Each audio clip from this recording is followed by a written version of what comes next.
राजधानी दिल्ली में लोकसभा 2024 के चुनाव प्रचार के अब 2-3 दिन ही शेष बचे हैं।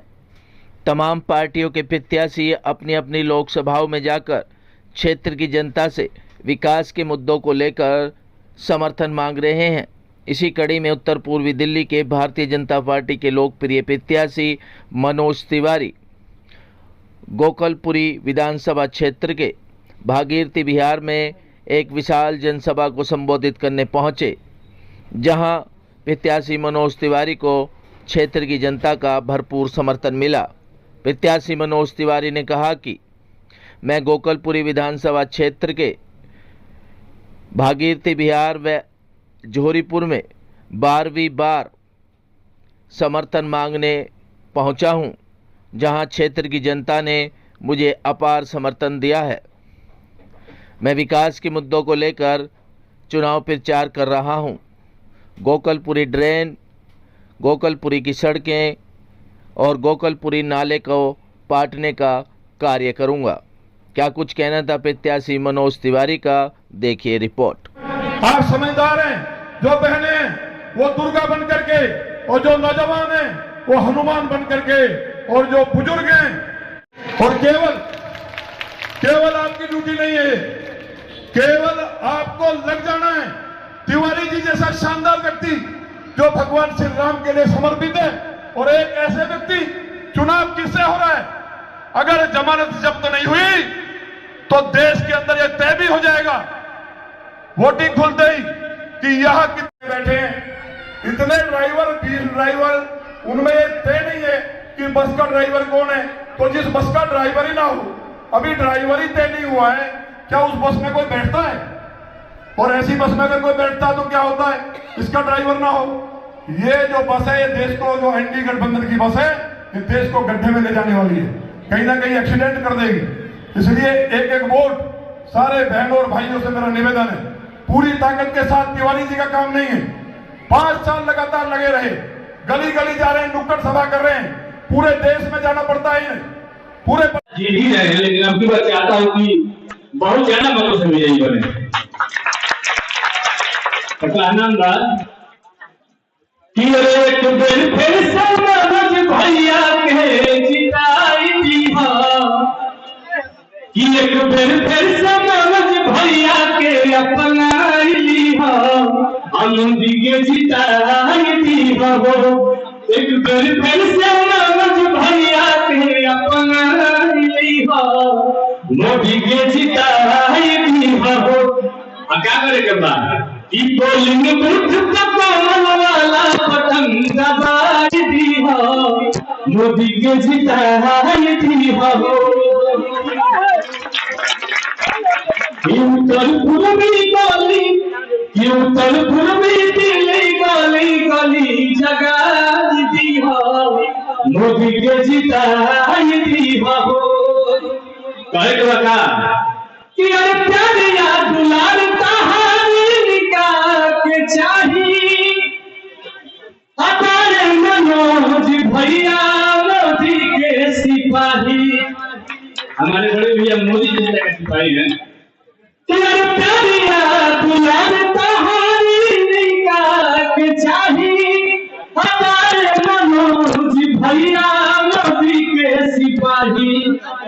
और आज पूरा देश मोदी जी के परिवार का, अब के जिताब के 400 के परिवार।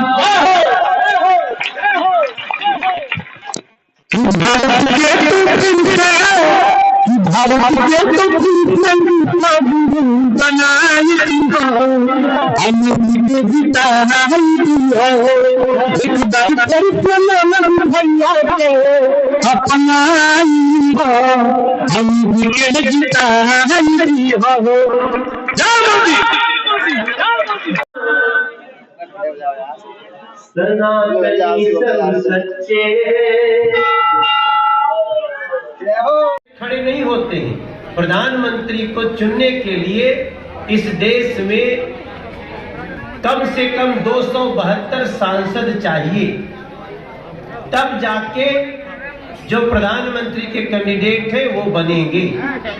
लेकिन हमारे प्रधानमंत्री जो हैं, आगे भी प्रत्याशी हैं नरेंद्र मोदी जी, उन्होंने इस बार कहा है कि हे मेरे भारत के लोगों, आपने कहा था कि राम मंदिर बना देना, हमने राम मंदिर बना दिया।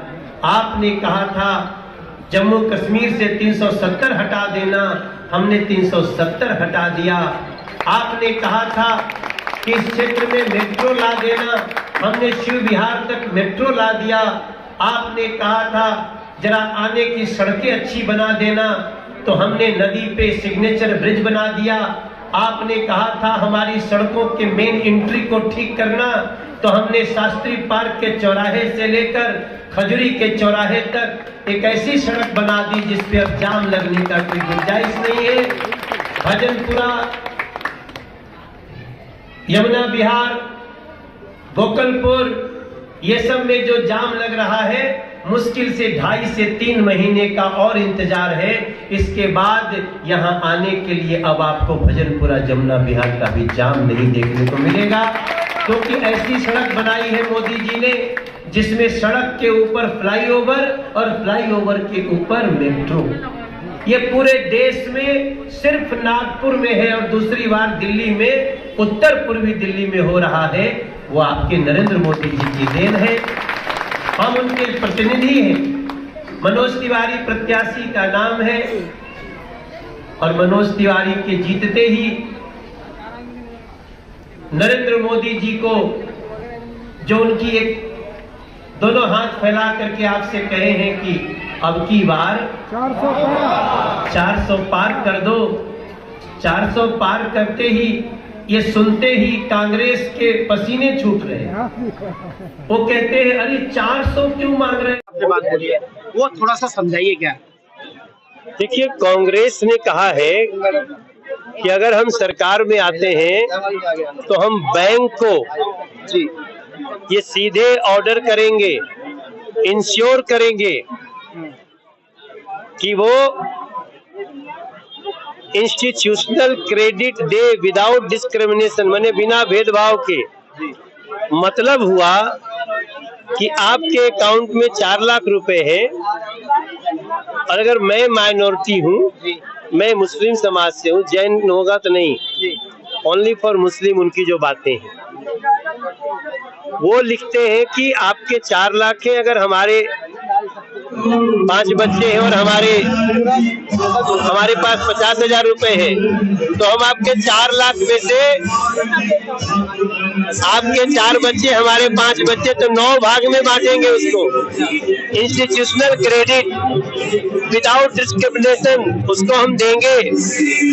और ये कांग्रेस का मैनिफेस्टो है, ये बोला नहीं है उन्होंने।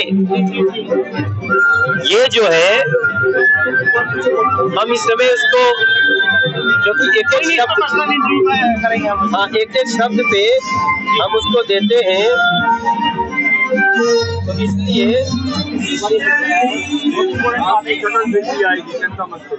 बहुत इम्पोर्टेंट बात है जी। ये है मैनिफेस्टो 2024 का 3 पैरा हमने इसको मंगा लिया है। इसमें सेकंड जो पैरा है, आप उसको पढ़ेंगे, आप खुद भी पढ़ सकते हैं।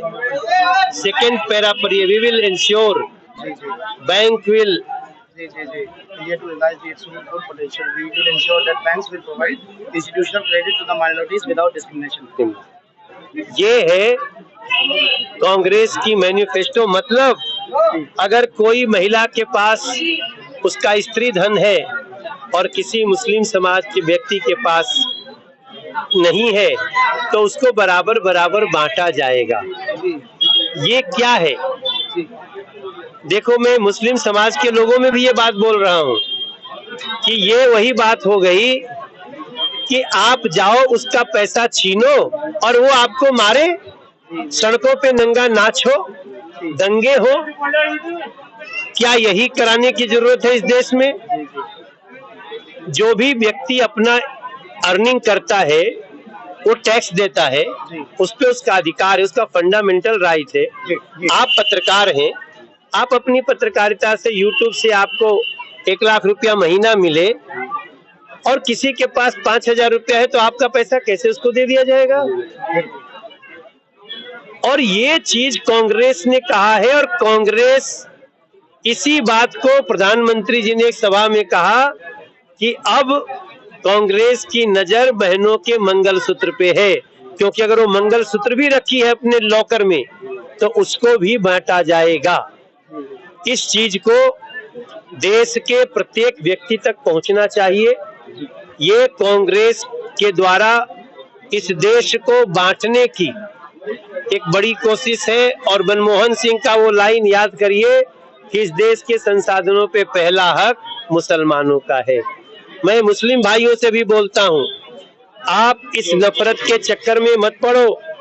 ये लोग इस देश में सड़कों पे दंगे कराने चाहते हैं, गृह युद्ध कराना चाहते हैं, मगर हम 25 मई को कमल का बटन दबाते हुए मोदी जी को फिर से लाते हुए ऐसे लोगों को आगे ऐसा मैनिफेस्टो देने के लिए सजा भी मिले, इसके लिए हम आगे बढ़ेंगे।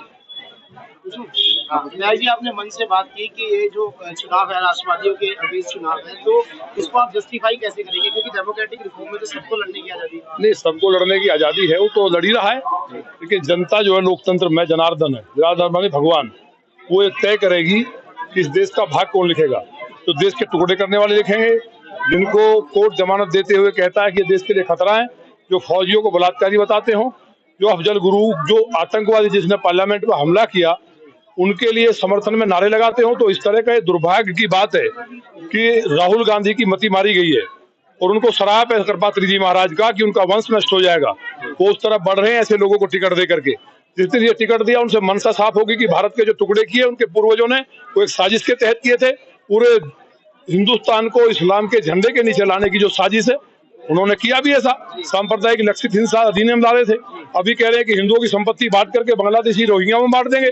तो पूरा प्रदेश और देश देख रहा है। और दिल्ली में आने वाले समय में जिस तरह की घटनाएं हुई हैं, हमारी बहनों को मार के फ्रिज में डाल दिया गया, हमारे घरों में घुस करके कितने लोगों को, कितने बहनों और भाइयों के कत्ल कर दिए गए। दिल्ली में लोग अब पलायन कर रहे हैं, 10 लाख रोहिंग्या और बांग्लादेशी यहाँ बसाने का काम किया वोट के लिए। तो इस तरह के केजरीवाल हों, चाहे हमारे अखिलेश बाबू हों, चाहे बिहार के बाबू हों, चाहे अब राहुल गांधी, इनको यही अब तक तय नहीं है कि हमारा प्रधानमंत्री कौन है। तो ये देश को मैकेनिज्म नहीं है। देखिए ये सच तो ये मैकेनिज्म लेके चल रहे हैं कि जो उत्तर पूर्वी जिले में अगर मान लो 24-25 लाख की आबादी है, उसमें से 5 लाख मेरे प्लस वोटिंग से मेरी वो शुरू हो रही है, तो आपको लगता है कि आप एक तबके को अलग लेकर नहीं, हम तबके को अलग नहीं कर रहे हैं। वो कह रहा है ना, हमने नहीं कहा। नहीं, वो इसी की बात, वो कह रहा है उसकी जमानत जब्त होगी अगर थोड़ा भी हिंदुस्तान का पानी और नमक खाया है। कोई चाहे मुस्लिम यहाँ का कितना ही खराब हो, वो भी वोट इसको नहीं देगा कि गड्ढे में डाले। और हिंदू एकजुट है, पूरा सनातनी एकजुट है, जमानत जब्त करने का काम करेगा। दिल्ली के बहनों भाइयों से मेरा ये अपील भी है कि ऐसे लोग घरों में और गलियों में वोट मांगने के लिए आते हैं, उनको दौड़ा लो, मारना नहीं है, और दौड़ाना है।